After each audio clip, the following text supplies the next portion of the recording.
Fox 5 Health News. Suicides are rising in the U.S. at an alarming rate. The new report by the CDC says the number of Americans ending their own lives has risen to its highest levels in decades, especially among women. Very concerning. Joining us now is Fox 5 medical contributor Dr. Devi Parampal. Thanks for being here. Oh, thanks for being Thanks for talking about this, because a lot of people don't talk about suicide, and I figure the more we talk about it, the more people will be helped. I didn't realize it was in the top 10 leading cause of death. Yeah, so in terms of the numbers, actually, I mean, heart disease and cancer are the biggest killers, right? But in terms of preventable deaths, suicide is up there. So the fact that now the numbers are about 25%, that's how much the suicide rate is increasing over the past 20 years. I mean, that's a huge increase.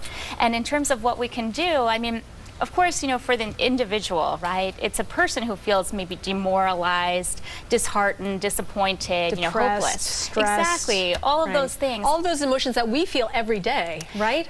Exactly. I mean, but there are different things. I mean, you can look at societal trends, right? So the suicide rate actually went up around the Great Depression. So there is some parallel with the economy or what's going on in terms of our society and our finances.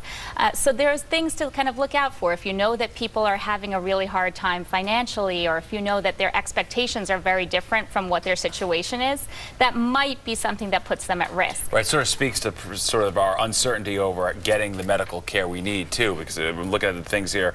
The spike was especially pronounced for women aged 45 to 64, and so that's when you women start running into health issues. Sure. And it can just really overwhelm you. And women don't seek help as it is, so it's kind of like a double whammy. Well, actually, so you're right. And so for women, it actually went up by over 60%, but for men, it went up really high too. In that age group, it went up over 40%. So part of this might also be, again, related to the societal trend that more people are getting divorced, more people are actually not getting married. And I'm not saying people can obviously be happily single. Isolated, but right? yeah, you're more family likely to be structure. isolated. And so if you have other things, let's say medical problems or this, if you may not have that same social support network to turn to. So that's something that we can also keep an eye on people around us, right, to see if people might be isolated. Even in New York City, where you're surrounded by people, you can still feel very isolated. It can make you feel more alone, too, sometimes. Exactly. Just all the people, but with no real connections. All right, Dr. Devi, we appreciate it.